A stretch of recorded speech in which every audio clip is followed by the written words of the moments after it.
This is Open Up with Angel B. And today I'm sitting with Monét Anaïs. Did I say correct? Yeah, you did. Yes. A true hyphenate creative.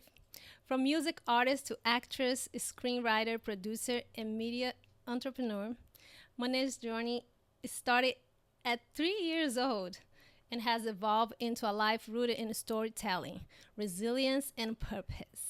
An independent artist who refused to quit, she's now the founder of Lunch Society CEO and Avis PR, helping others turn their vision into a brand, while also giving back through advocacy and charity work. This conversation is about creativity, courage, and building your own lane without permission. Welcome to the show. Yes, thank you for having me. Yes, thank you for coming. It's been a while. It's been a while, yeah. So, first things first, we're going to take a shot. Okay, it's a wellness shot. Yes, okay. So, yeah, let's take that. Let's do it. All right. Cheers. Cheers. So, we open up. Is it spicy? Yeah. You have your water, right?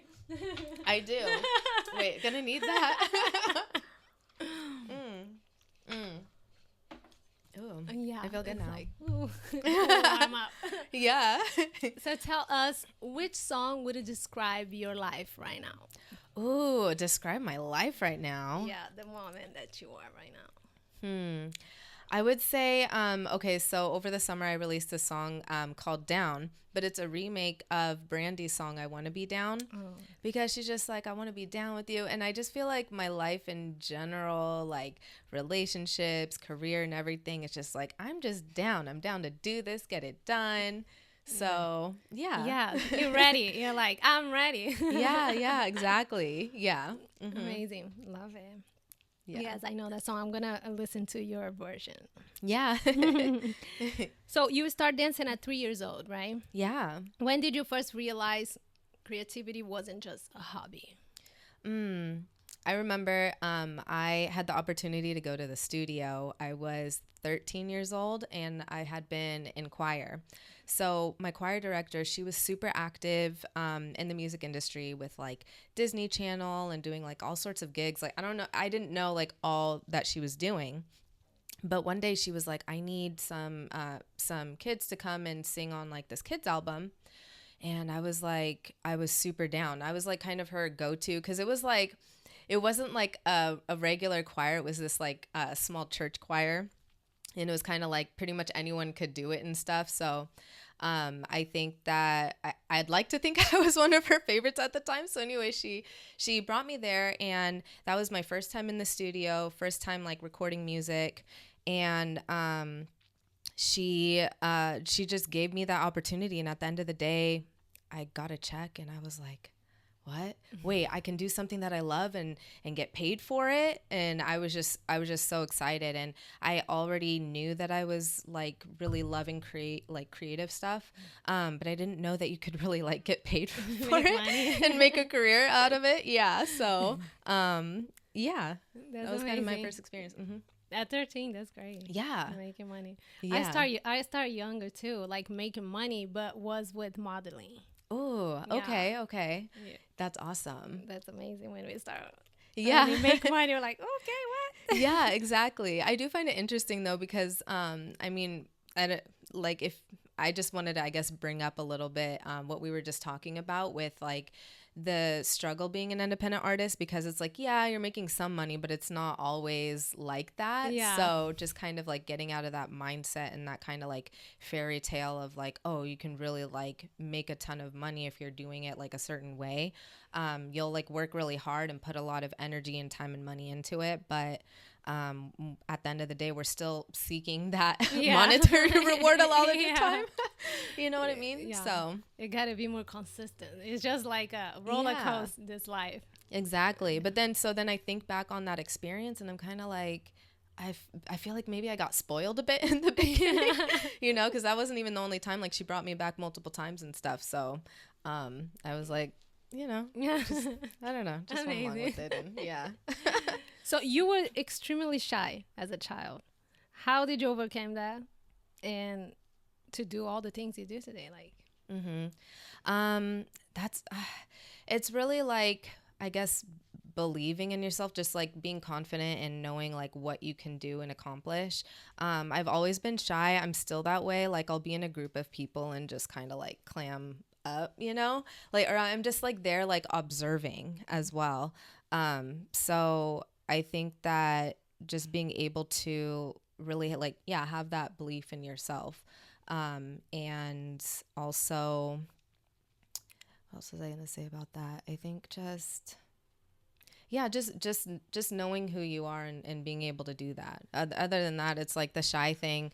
I mean, I feel like I become a different person on stage. I guess that's what I was trying to get at. Sorry. I kind of had like a brain fart. Yeah, I'm trying to just say like, once you get on stage and you're like performing, it's a little bit different compared to when I'm just like at an event or like at a party with like a group of people. It's just like a different feeling. But then being on stage and having that confidence to do that. So yeah. Writing a 150-page screenplay at 10 years old is wild. Yeah. What did it mean for you to actually direct and premiere your own film at such a young age? It was really cool to just be able to do that and have my parents support me like every step of the way. I remember just being at the park, like my friends were playing and stuff, my brother, and I was just sitting there like I had this idea and I had to get it out. So I had the pen and paper, I just start writing, and I'm starting to come up with these like characters and everything like that. And it was literally like, once I learned later how you actually write a screenplay, it was so weird because I almost had the exact structure down. It was really crazy. Like I had the character, the dialogue, and then like the action and, it was just interesting. So I had taken probably like, I'm a kid. So I took like 2 years maybe to like write it. And then I was like, okay, I'm going to get my friends together and we're going to do this.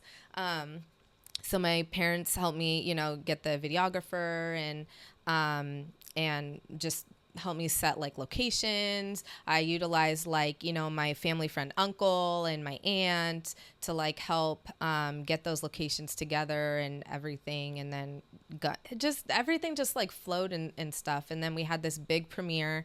And it was just a really empowering experience for me as a kid, because then it's like, dang, I can really do anything, Amazing. And your parents, you grew up with both in the household? I did. Yeah. I was fortunate to have that. Mm-hmm. Yeah, that's a blessing. Yeah. Yes. Yeah. So they always support you, I say, from the beginning. Yeah. Yeah. I was lucky to have their support. And, things get a bit challenging, as you get older and stuff too. Because I think that there is this kind of like fantasy aspect that, a lot of people have to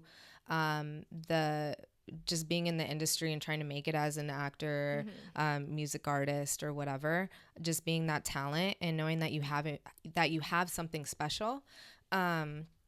But yeah, I've definitely had that support. And I've just been able to like kind of start to take myself out of that fantasy land, I guess, and just knowing like what it is, where you are, and just like figuring it out. Yeah. Because sometimes they're like, hey.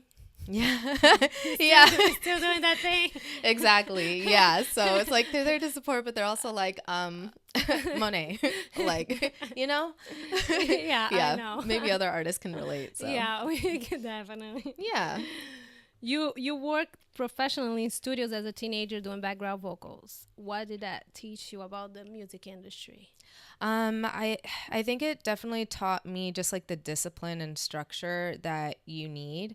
I mean, I got a lot of great training as far as like what it's like to be in the studio, what certain like phrases mean and things like that. So if someone asks you to like, run it back, or we're going to double that, just knowing like certain vocabulary. Knowing the vocabulary.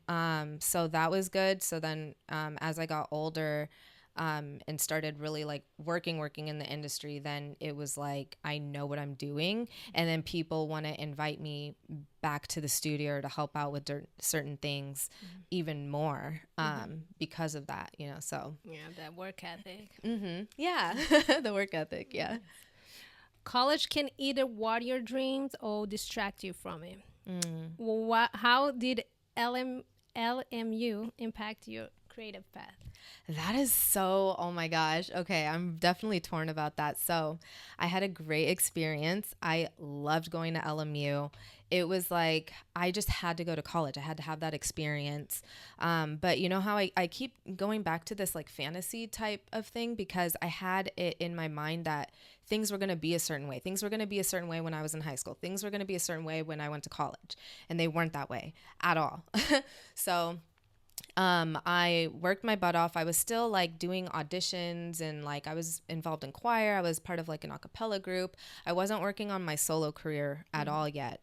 Now what I wish I did and was able to do and was never encouraged to do was, as soon as I was 18, like, you don't need to go to college. You have all the skills, or not all the skills, but like you're building your skill set. You already know what to do. You're already doing the auditions. Just go for it, you know? Go to LA, make your way. But I got a later start because I didn't do that, because I decided to go to college. So that was like a setback. So yeah, you get your education, you meet people and all that. And I was living in LA now. But that would be, you know, I guess that would be my advice too to younger kids. It's like, if you really feel like this is what I want to do, and you really don't need a college education for it because you already know the things, or you can even do workshops and things like that, then go figure it out and do those workshops and stuff, and don't spend a bunch of money on education that's not necessary. Yeah, you know? I feel like I went to college after I moved here, like over 30 years old. And I went not because of the degree, but because I wanted to learn like piano. I was doing for the classes, so that's why I was going, because it was music.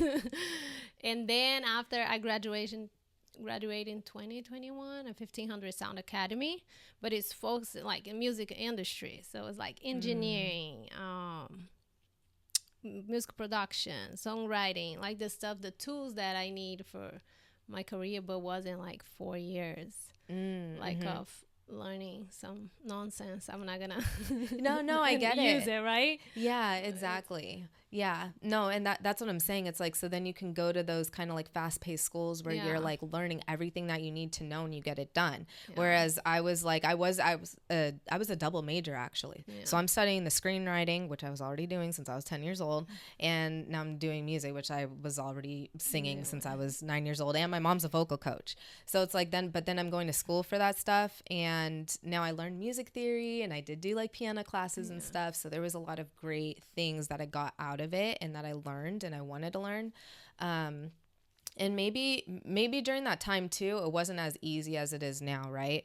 I'm making that sound like it was so long ago. It wasn't that long ago, but I feel like there's probably more resources nowadays that people can have as well. Sure. There's probably other schools that, you know, offer something like that too. And and the difference that I see going from both, right? The college, the community college from the school, unfortunately they closed, but they were like people from the industry, like Grammy producers, songwriters. So you're learning, like engineers that record big artists. So you're learning from people that are actually in the industry, different from conventional colleges that is just like teachers. They are not in the industry anymore. Academic. It's just like a whole different world and experience. Exactly. You can feel like a little stuck. Yeah, exactly, because like I already knew that I want to be singing like pop and R&B, right? And I'm there getting classically trained. Now I loved it. I love classical music and it was fun, but I need to be training every day, you know, doing intensive training on like pop stuff. So yeah, it was definitely a different kind of experience where I'm like, I could have done things a little bit differently, and I don't want to like regret anything or whatever. It was great, but that's why I felt torn on that. One thing that you guys have amazing here in the United States, even the high school, you can kind of have the performing arts, right? That is already focused for what you want to do, so you don't have to go to the college. We don't have that in Brazil. Like, you have money to do private lessons, vocal, piano, whatever, and then have to figure out like to get into a music university is not as easy if you're not already a musician. Yeah, it's kind of crazy. Yeah. So definitely. But we learn a lot. Like, we're not against education. Exactly. It's exactly. Like, it's just, either way, it's the education. You got it. You auditioned for major shows like The Voice, American Idol, but didn't land a breakthrough. How did you process rejection without giving up? It was definitely hard, but it just goes back to I'm meant to do this. I'm not going to stop. There's so many people out there trying to do the same exact thing, and they're just picking who they think fits best for their show. So yeah, that definitely kept me going, is just like still being able to connect with other musicians, and people in the industry, and get opportunities, and to start, working on my own music and stuff like that. I just didn't want to stop. Yeah, amazing. Yeah. Let me interrupt the episode real quick to talk to you guys about something serious. Before you drop that new single or that merch logo, ask yourself, is that name really yours? Artist Guard lets you search trademark database in the US, EU, UK, and Canada in seconds. To make sure that your stage name or your brand can actually be used by you, or not gonna drag you into legal troubles and cost you a lot of money. It's free to search, it's built for independent artists, and there's a lot of useful tools in the different plans.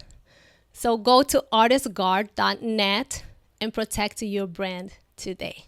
The rejection is never the ending. Yeah. Sometimes give you a fuel to like keep going and redirecting. Right. Yeah, exactly.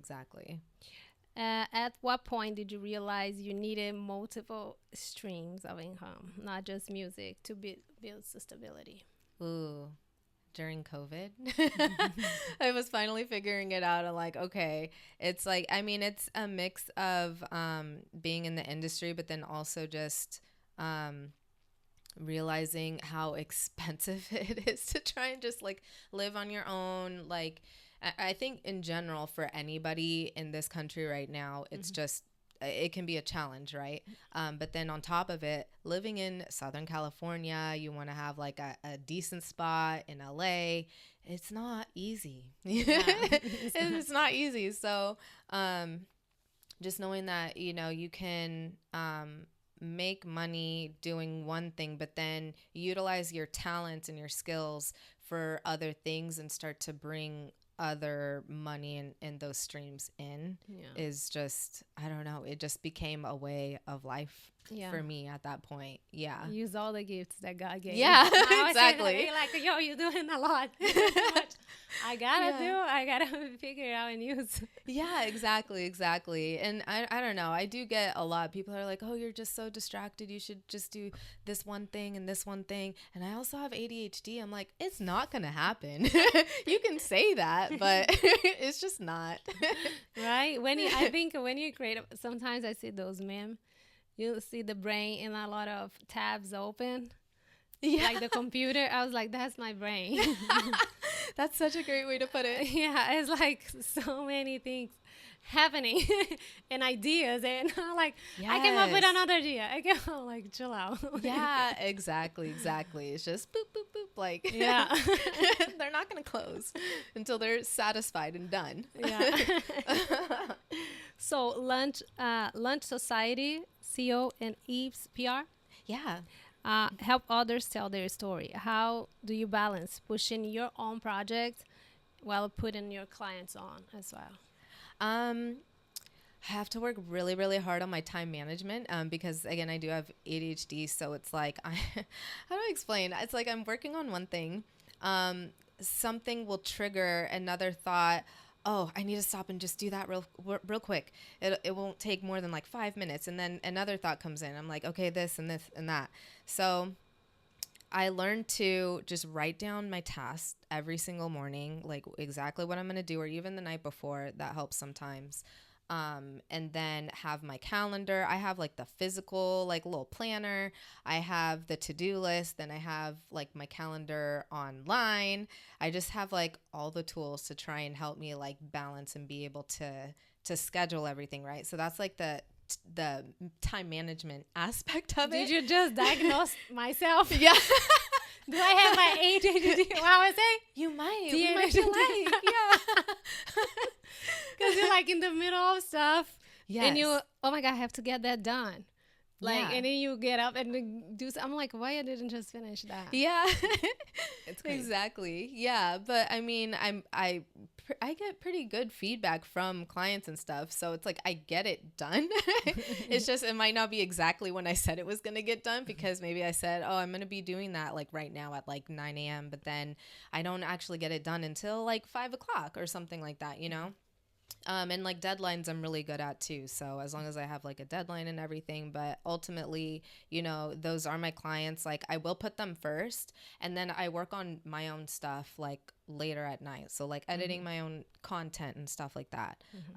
If I have like pictures or videos that haven't gone up on like TikTok, like that's what I'm working on like later at night, and then kind of like chillaxing and all that. So. Time management. I've been like this year, I'm like, on myself, like yeah. You have to, you have to, and to do everything that we gotta do, we gotta yeah, exactly, be on schedule. Yeah, do what we gotta do. Yeah.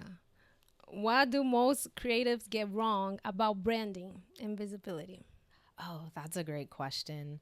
I would say, as far as like the consistency of like image and look, not everyone has that. And I have to say, I'm even guilty of that. Like I've still been working on that, especially since, I know I was telling you earlier, I'd kind of been on a hiatus for like 2 years, and then like coming back and really like figuring out like that image and stuff. I would say that's definitely one thing. I think another thing is like people being able to just figure out like the social media game as well. I guess that still comes back to consistency. So having consistency with like the image, and then as far as like the content as well. So you would say like everything, your look, the colors, like the texture of the pictures, everything, like yeah, exactly. So people like kind of understand a bit more about like you and who you are, and you, most importantly, that you'll be more recognizable because you have like that particular signature, those particular colors that you use and stuff like that. So yeah. Cool. Yeah, we all need to work on that. I know. It's a whole nother job, right? Yeah. That's another struggle I feel with independent artists, because when you have a whole team, there's other people helping with that. Like, and when there's other people, they can see things that you cannot sometimes because you're doing everything. And they can give inputs like, hey, this in your look, like, exactly, the whole thing. Yeah. So have a team. Yeah, build your team. They always like have a team, but I'm like, it costs. It costs. Yeah, it costs. Exactly. Yeah. So back to the DIY. Yeah, do it yourself. Back to the in streams of income. Yeah. Like, so you can do all of that. Yeah. You volunteer with Refugee for Women and Support Survivors of Abuse. How did that start? So that had started, I had started working with them maybe sometime before the pandemic. So my mom had started becoming a part of the group, and it's just helping victims of trafficking. So just helping them to get out safely, or if they're already out, just like being able to provide them a safe like new home. so that they can, get themselves together, get back to, or get to work and things like that, have safe housing and all that. So, I had started working with them, and I was just like, I really have, a heart for just helping people out of situations that they really don't want to be in. And then even with like, domestic violence as well. I don't know. I feel for them too. And I don't have like a specific group that I work with for that either, but, and all these are like independent organizations. Yes. Yeah. Independent charities where you can like donate, or, like Refuge for Women. They'll host, events, and you can, come and bring people, and, they donate, or have speakers and things like that. Let's put in the description. Give me the information, like if people want to go check it out and help. Yeah, definitely. And how do you guys find those victims? So they come to you guys, how that works? Well, I had learned about it from my mom, so I don't know exactly how she did, just like at least that particular organization. But then like for domestic violence, as well, or should I just call it DV? There's different organizations. Like I just do online research basically, and stay in touch with the foundations. It's crazy. No, in this week, like the damn files came out. The whole I haven't read them yet. Did you? Yeah, Phil. I'm like, yeah. It's a scary world. Yeah. No, it really is. It's crazy. So crazy. What was the hardest lesson you had to learn in this business that now you appreciate? Oh, that's a really good one. I would say, I know I keep talking about it, but DIY, just knowing that you have what it takes, and knowing that you are able to figure out and do what you need to get it done, right? Like it can be a lot just even releasing a song, because you've got to get the actual song done. It starts with like the writing and getting the lyrics and everything. Then now we have like the finished product. Maybe we already had to go to the studio and everything. And then you've got to get like the graphics together. And now what's the social media plan? So just knowing that as long as you're able to like sit and take that time, you can get it done and you can do it yourself. But I think that was a lesson that I needed to learn. And then I would say also, focusing on the media aspect, because media is really important for growth. So yeah, we can be on, all the okay. So when I tell people like, oh, I'm a music artist, and they're like, oh, are you on, Spotify and all that? And I'm like, yeah. And they're like, oh my God, that's so cool. And I'm like, yeah, it is. But what's really cool is being posted, like getting a feature article like in a magazine and things like that, because now you're getting that real exposure that you really need to grow and to last. Because if you're not being posted anywhere and no one's talking about you, then no one knows about you and no one's listening to your music. Yeah, and that's really important, like for artists. I know it costs. I have PR at some point in my career, like releases. It's a lot of money sometimes. Yeah. Like the ones that are going to bring you to specific events, but you got to be seen. Like they put you in places that it's key points in the industry. And yeah. Or when you guys see, oh, in this magazine or Billboard, this and that, guy, that's all it's paid. Yeah. Like it is definitely paid. When you in this business, I think the illusion goes away, because you start seeing like, oh my God. And I think I would have never act like that if I see like my Billboard. Oh my God. If I know I pay for it, I was like, oh my God, I pay for that. When you see artists like acting up online. Yeah. Oh my God. And I'm like, bro, you pay the PR. You pay for that. Yeah. You pay. That's why you in that magazine. That's like, okay, let's not. Yeah, exactly. Yeah. So that's the business part of it. Like, but it's important. Yeah, exactly. So yeah, it's important to get with a PR person. But then if you really can't, you can also, find those magazines and reach out to them yourself and try to figure that out, you know? So, yeah. Amazing. If you could speak to all shy little girls out there that want to pursue a career in the entertainment business, what would you tell them? I would tell them to just go for it, hun. Just go for it. You've got it.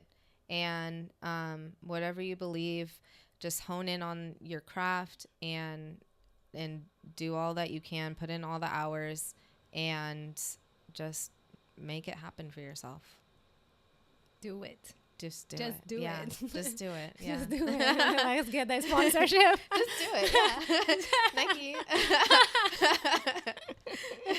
We're looking for sponsorships. So. Yeah. Feel free to reach out.